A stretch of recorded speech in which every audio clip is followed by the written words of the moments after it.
G'day everybody and welcome back to the Sheen Show, episode 2. And after the raging success of episode 1 with Liz Watson from the Melbourne Vixens and the Aussie Diamonds, which has just gone gangbusters by the way, we are catching up with some of the great names in Australian community, Australian sport last time, Australian sport this time as well. Aussie Rules football legend will be joining us very, very shortly. More on that in a second. Make sure you follow us on all the social media channels. Tell your friends about us, track us and see what we're up to because there's plenty happening in the Sheen Show. We're going to find out about our sports stars' love of cars and their sporting career as well, which has verged into the media throughout the last couple of years, and they're going really, really well in that too. A big show still to come. Before we get into all that, let's get a car care tip from our friends at the Sheen Group. Hi, I'm Matthew from Sheen Panel Service. I'm here today to talk to you about how to wash your vehicle. First step is to pre-wash the vehicle to remove any dirt and grime that is sitting on your paintwork. Using hot soapy water is the best method of washing your car. You can purchase all these chemicals from your local shop. Just make sure they are automotive approved so they do not damage your paint. It is important that you come over and chamois it to remove any excess water, as this will leave water stains on your paintwork. Thanks for listening to this Sheen car care tip. Peveril stands and delivers to the square. Lloyd! Matthew Lloyd! Over the year. That's a car. That's a cracker. That is a spectacular grab from Matthew Lloyd. Thanks for being with us on the Sheen Show. It is a great privilege to sit next to one of the nation's finest ever Australian rules footballers, Matthew Lloyd from the Essendon Football Club, played in a premiership in 2000, was a 3-time Coleman medalist, a 5-time All-Australian, a 12-time Essendon leading goal kicker, if you don't mind, a dead-set superstar and recently inducted in the Australian Football Hall of Fame. Lloydie, great to be with you. Great to be with you, Harf, and great to drag you out to Brighton way, which I'm sure you're loving today. How about this?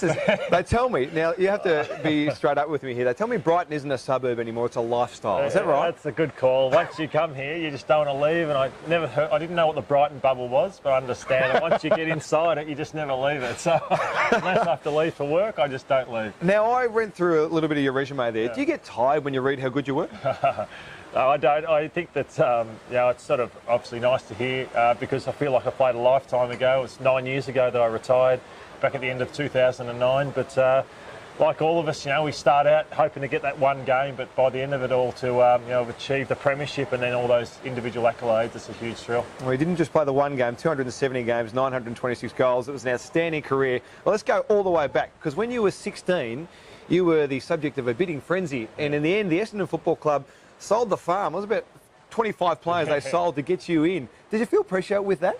I put pressure on myself probably a lot anyway. I know when I first walked through the doors, I was 16, but I wanted to play round one. I sort of, that's how I felt about things. And, when you're 16, you never know where you stand in terms of other 16-year-olds around the country. But I remember picking up the Herald Sun one day and I was back page of the paper saying that Essendon want to trade 4 players to get the #1 draft pick, which is eventually what happened. So I lived in the area, 15 minutes away from Windy Hill.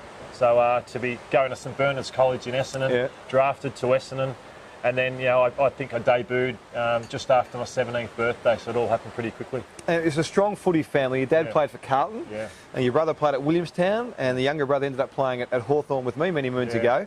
Was footy always the way it was going to go, or are there other sports that you like to get involved in as a kid as well? I loved cricket as much as footy, but it was never going to be the next Glenn McGrath or Ricky Ponting, so I knew footy had to be it for me. But my whole childhood growing up was following my dad around. He coached Avondale Heights in the Essendon District League. He coached Braybrook and Dougie Hawkins and Robert Gronewagen, ex-Bulldogs. They just idolised my dad because my dad coached them as 16-year-olds to a premiership at Braybrook. But growing up, the father-son rule was 20 games. My dad played 29 games for Carlton. So growing up, I thought to myself, if I'm good enough, I'll play for Carlton. So that was my dream growing up. And then it just happened that 2 years before I was ready to play, they changed the rule to 50 games. So then it was, can I just stay in Victoria? And that's obviously the next best thing after Carlton's going to be Essendon, which turned out beautifully. Well, Carlton are a big club, Essendon a massive club as well, so a pretty good result. So when you play that first game, take me to that, when you're 17 years of age and you play that first game after a big build-up, obviously a lot of pressure on you from an external supporter's point of view. What was it like that moment, being out there at the AFL level? Oh, it was phenomenal because I know I was playing for St Bernard's on a Wednesday, and I was playing for Essendon Reserves on a weekend. So it was 52 on the list, so I was a mile off playing, and I remember I went up to Sydney in round 13 to play in the reserves. Sydney were very ordinary at the time. I kicked 4 goals, probably my first decent VFL game. And then just happened that Essendon had a shock loss in the AFL. Sheedy just said, there'll be changes. And I remember I walked out for training on the Thursday night, and there was photographers just snapping photos of me. You're I right. thought, I might be a chance here. And next minute, I got the tap on the shoulder from Sheed saying, enjoy tonight because you're playing on Saturday. And we played the Adelaide Crows at the MCG. The forward line was star-studded, had Alessio in it. Alessio, what a player. It had Alessio, it had James Hird, Michael Long, Mark McCurry, Oh, wow. Gavin Wangan, and there was me in the forward pocket. Tyson Edwards was my opponent. Yeah. He was playing his 3rd game, went on to play 320 odd. I was playing my first. We won by 132 points. I was able to kick a goal 15 seconds in to the match. And Wow. yeah, so it was a dream, obviously. Round 2, I came back with a thud. We played Richmond on the Friday night, 90,000 people.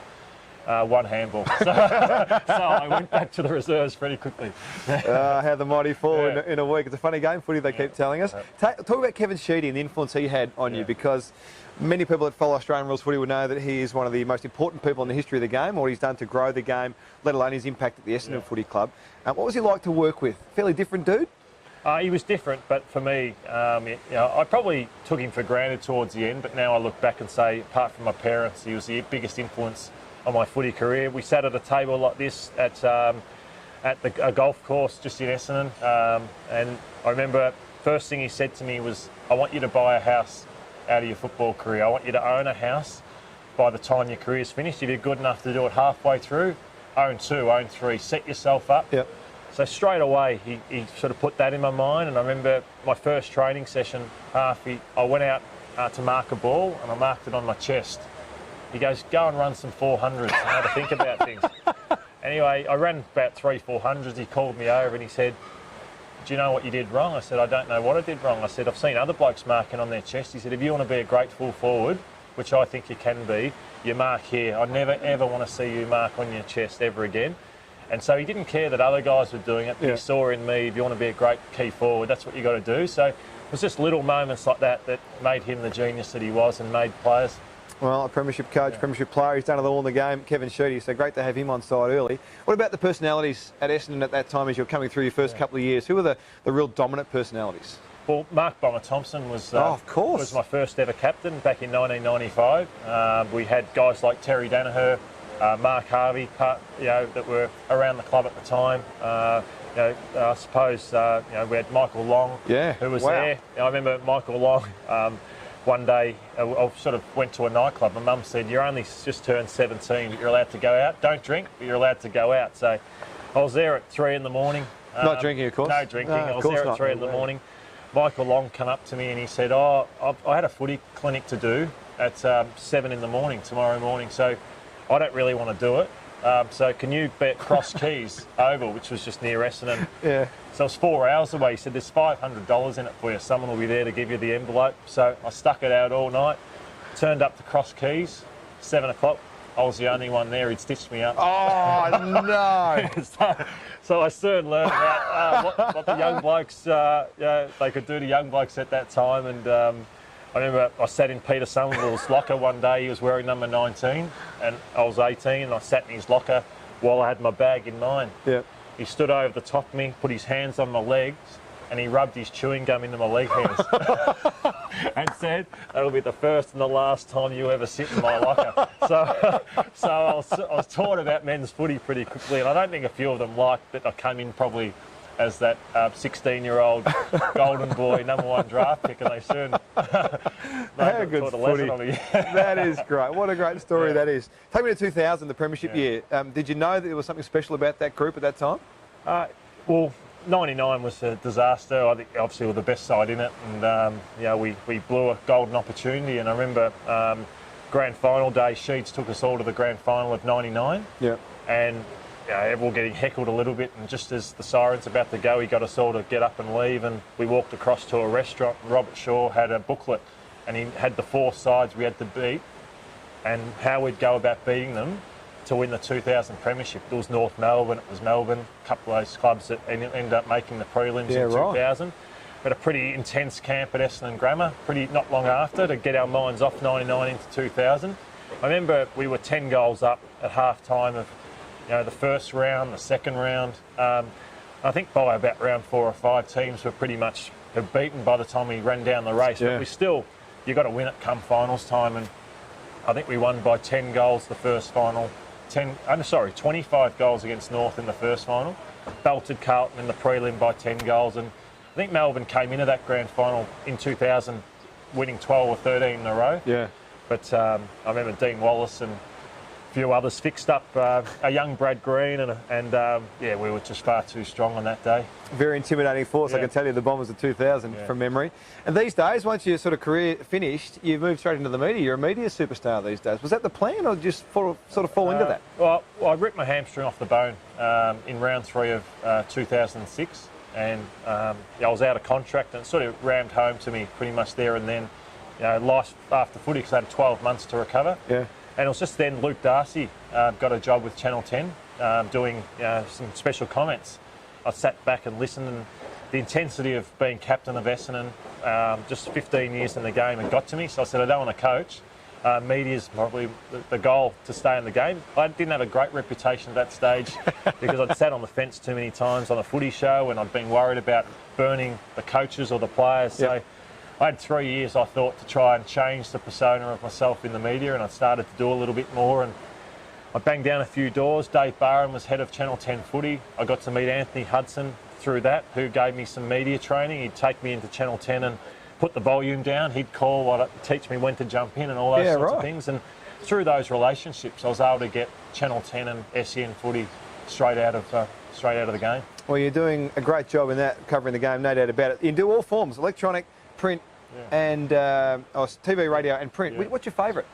I think that once the lights come on with television, I think that's when the buzz gets you going, like, when the producers are counting you down and you're about to go on Footy Classified, and you've got a big story about to go, and you're about to lock horns with a Ricaro or Hutchie, or it was Gary last year, Chris Judd this year. Yeah. It's pretty exciting. I think when in radio, it can be, I won't say a grind because I love what I do, but you might be doing 6 hours of radio. Yep. So probably TV might be you're on air for 40 minutes. And then with the writing, I think it's my most challenging, coming up with something that's people are going to want to read every week. But when you nail a good article and you've got people talking about it, I think that's the most rewarding. Whatever the recipe is you got at the moment, just keep doing it. Thanks, You're doing a hell of a job. Now, that's the footy and the post-footy life of Matthew Lloyd. What we really want to find out about, though, is his motoring life. We'll find out about that very shortly. Till then, here's a message from our good friends at Sheen Panel Repair.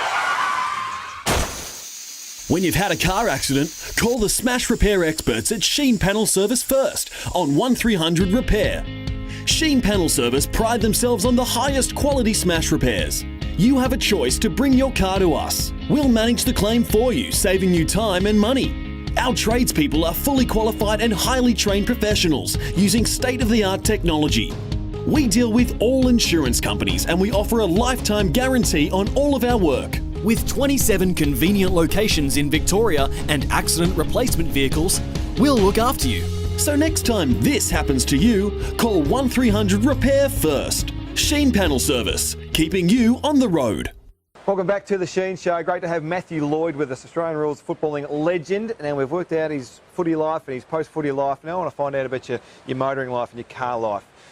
Well, your first family car, Lloydie, when you were a little fella, what did the parents have? The parents, we had Fords in our family, so I know that we had a red Ford Falcon. Nice. And I remember my dad loves his sport, and I remember one day that don't want to bring it back to me all the time. I've hooked a 6, landed on the bonnet of his car. Oh no!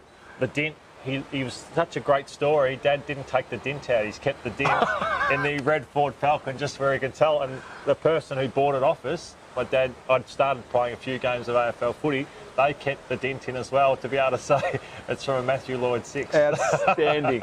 Outstanding. So that was our car growing up. So you're getting memorabilia in motoring just through cricket. Through cricket. And you're a football legend. Yeah. This is great. But my brother Simon, his first car was a little yellow Toyota Corolla. Yes. And that was what we all learnt how to drive in. So I'd go to High Point Shopping Centre on a Sunday afternoon, and that was the car that my brother Simon, my sister Kylie, Brad and I all learnt how to drive in. So we just go around the manual car, around the car parks of High Point and learn to drive. What happened to the yellow Corolla? That was, I think that was sold. I'm not sure. It wouldn't be worth a can of Coke at the moment. I'm not sure what it was sold for at the time. What about your first car? When you're playing footy and you're a superstar and you're a 16-year-old legend already, got a bit of cash coming in. Yeah. What was the first car? So year 2 half, I don't mind saying I made $14,000. It's not very much. In 1996, and I spent it on also a Ford Falcon as well. Did so you? I got a white car. Scotty Lucas and I had the same cars. Ford Falcon. So I had that for a number of years until I had a bit more cashola and I upgraded. Nice work, nice white Falcon. Good Aussie boy. Yeah. Now, did you have any incidents? A lot of young drivers have some issues through their early driving years. Did you have any of those? I know you've got a story coming. I don't think it's a story I was about. It's a later story. No, you keep going with that one. I remember I was driving home from training one night. We were playing Richmond the next day, and I just stopped at in Avondale Heights at some tram tracks. And I look in my rear vision mirror and I thought, this woman behind me is not going to stop. Straight into the back of me, whiplash, and went right down to the death knock. Whether I played, I ended up getting up to play, but she came out of the car and she was telling the kids off, turning around, telling them to stop fighting in the back seat, straight up to the back of me. So I just got up for that game. That was probably in my first few weeks of driving. How many did you kick that day? Paul Bullis terrorised me. I think I only got a couple that day. Stop driving in the back of people, ladies. Stop doing it. No, my story's not that. Yeah. My understanding is you love your cars so much that the new house that you just bought or recently bought, the last one you bought, you weren't happy with the situation with your car, so you built a brand new garage for your car. Is that correct, or is that not correct? That is true. So I bought obviously a home that I'd always had my eyes on, but the one problem was it had one garage. Yep.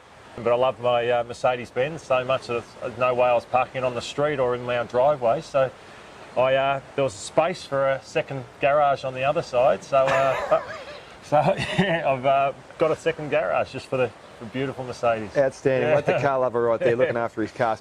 Tell me about the Mercedes, because I reckon there's a story there too. When you finished footy, tell us about that. So it had obviously different sort of types of cars in the past, but my dream was always to have a Mercedes-Benz car, and so you get a retirement payout when you finish for every year that you play. You might get $10,000 or something like that. I know it's gone up a lot more since I retired. So I had a little bit of money to play with, and instead of putting it off something sensible, I always dreamt of having a Mercedes-Benz ML 350. So nice. I walked into Mercedes-Benz and I bought an ML 350 Mercedes-Benz, and so that was sort of the way I treated myself for 15 years in the game. You're entitled to do that, I reckon. That's a nice little treat. Lloyd, we need to get moving a little bit, because after this break, this little gap in proceedings here on the Sheen Show, the famous Sheen Show quick quiz is coming. This is a hit and run type situation, which we'll talk about very shortly. You've also got a giveaway for some of our audience as well, which we're going to make sure we get to as well, because Mercedes-Benz have been good to you. They're going to be good to our audience as well. We'll find out more about that after this. Crashing your car can leave you feeling stranded, and getting it fixed doesn't have to disrupt your life as much as you think. Contact Sheen Panel Service. It's your choice. We deal with your insurance company, and instead of leaving you to walk to the bus stop or giving you a taxi voucher home, we'll organise an accident replacement vehicle. With a huge range available, there'll be one to suit, keeping you on the road while we fix your car with a lifetime guarantee. For more information, visit sheengroup.com.au. All right, now we are getting ready for serious stuff here on the Sheen Show. It is the world famous Sheen Show quick quiz. 4 questions, Lloydie. Rapid fire situation. First response is your best response. Let's see how you go. The age-old rivalry in Australian motoring is Ford and Holden. Where do you sit? Holden. Oh, no. Yeah, no, I'm a Ford man, huh? Righto. Not sure we can be friends. But a Ford for Lloydie. Righto. When you go on a road trip with the crew, you got the family and the kids, are you in the navigator seat or are you in the driver's seat? I'm a driver's seat man, huh? I'm not sure if you've seen Lisa drive. I'm definitely a driver. Righto. No, I haven't seen Lisa drive, but I can take your word for it. I'm not getting in trouble, Lisa, if you're watching. It's him, not me. Tell me, when you got your licence all those years ago, did you get a manual licence or did you get an auto licence? If I took the easy option.